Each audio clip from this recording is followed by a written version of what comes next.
मणिपुर में कैसे बहाल होगी शांति? क्या हिंसा के पीछे राजनीतिक कारण तो नहीं? आखिर विपक्ष के निशाने पर क्यों है भाजपा?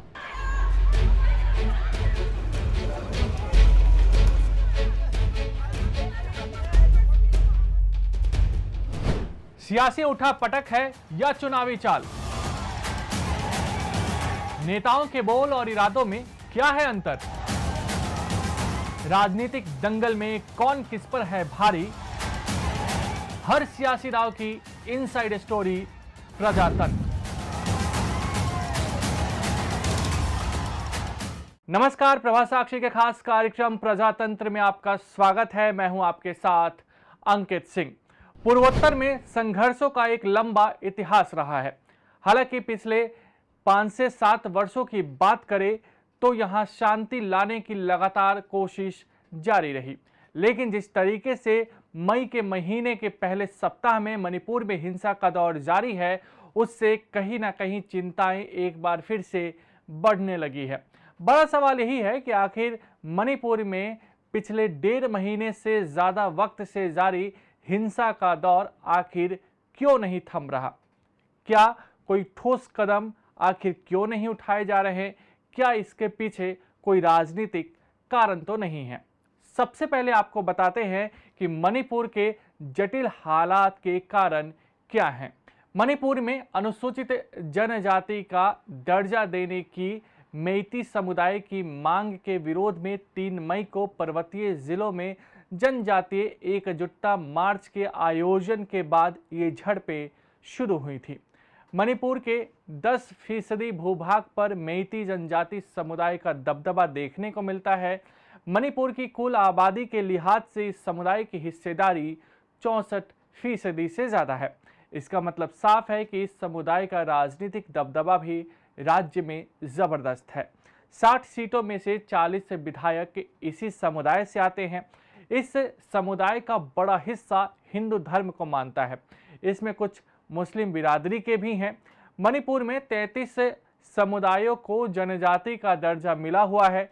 इनमें नगा और कुकी जनजाति मुख्य रूप से आते हैं। यह ईसाई धर्म का पालन करते हैं। अब मेइती समुदाय भी जनजाति का दर्जा मांग कर रहा है।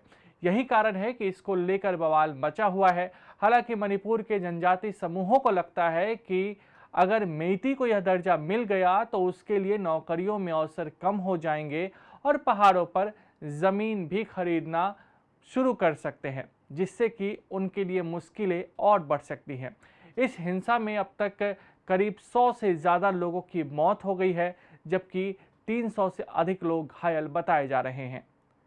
बताया जा रहा है कि हजारों लोग अभी भी कहीं ना कहीं दूसरी जगह रह रहे हैं।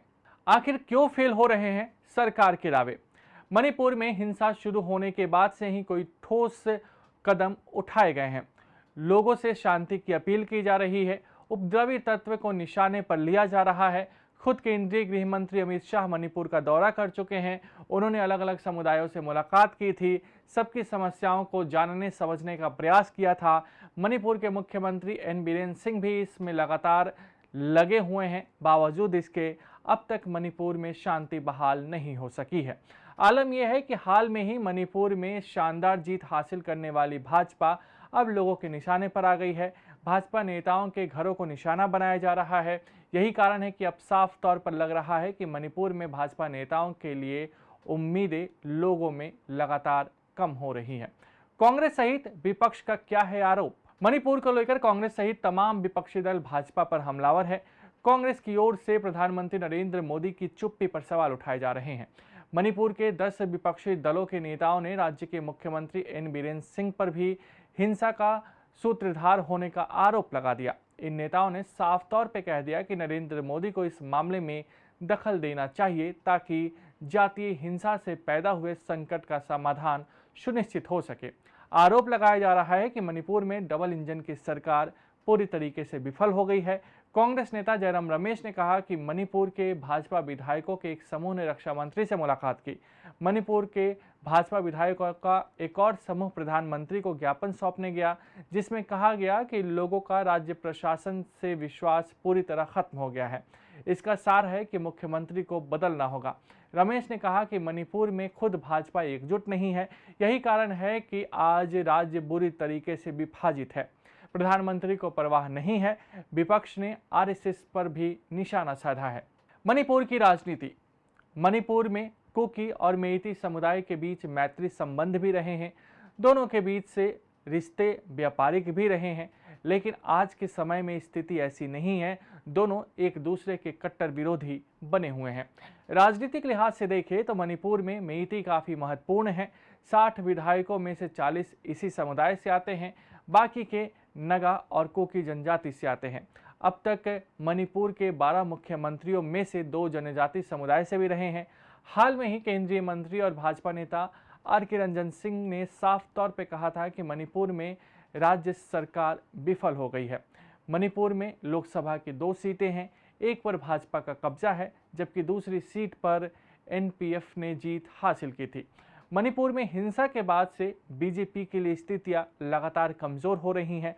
2024 में पूर्वोत्तर में अपना कब्जा बरकरार रखने के लिए भाजपा को हर हाल में वहां स्थितियों को नियंत्रण में लाने की कोशिश करनी चाहिए। हिंसा की वजह से भाजपा नेता आम लोगों के निशाने पर हैं। फिलहाल मणिपुर हिंसा को लेकर चौतरफा भाजपा घिरी हुई है। अपने भी भाजपा पर सवाल उठा रहे हैं। राजनीतिक लिहाज से भले ही मणिपुर छोटा राज्य हो, लेकिन देश और पूर्वोत्तर की शांति के लिए वहां हिंसा रुकना बेहद जरूरी है। इसका बड़ा कारण है कि पूर्वोत्तर देश का छोटा हिस्सा है जो कई राष्ट्रों के साथ अपने बॉर्डर को साझा करता है। देश की एकता अखंडता को बनाए रखने के लिए पूर्वोत्तर में शांति बना रहना बेहद जरूरी है। मणिपुर हिंसा को लेकर बीजेपी पर हमलों के तीर चल रहे हैं। वहीं सरकार का दावा है कि स्थिति पर काबू पाने के लिए हर तरीके से प्रयास किए जा रहे हैं। हालांकि सवाल ये भी है कि अब हिंसा क्यों नहीं रुकी है। क्या हिंसा को लगातार किसी की ओर से भड़काने की कोशिश की जा रही है ताकि इसका राजनीतिक लाभ उठाया जा सके। विपक्षी दल मणिपुर हिंसा को लेकर सवाल तो उठा रहे हैं, लेकिन उनके पास भी इसके समाधान को लेकर ठोस उपाय नहीं दिख रहा। संवेदनशील मुद्दों पर राजनीति ठीक नहीं लगती, पर यह बात भी सच है कि ऐसे मामले में राजनीति ना हो, इसकी उम्मीद कम ही रहती है। यही तो प्रजातंत्र है। अगर आप भी लेना चाहते हैं देश दुनिया की तमाम जानकारी, तो आज ही सब्सक्राइब करें हमारे चैनल को। साथ ही नीचे दिए बेल आइकन को जरूर दबाएं ताकि हर अपडेट आप तक पहुंच सके।